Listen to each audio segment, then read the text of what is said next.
يا أيها الذين آمنوا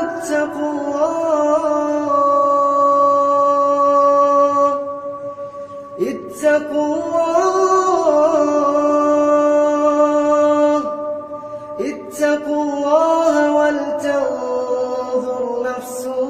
ما قدمت لغد واتقوا الله إن الله خبير بما تعملون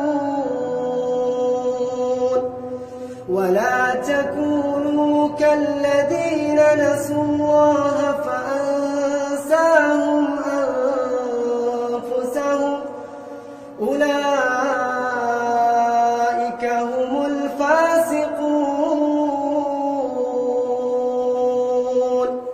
لا يستوي أصحاب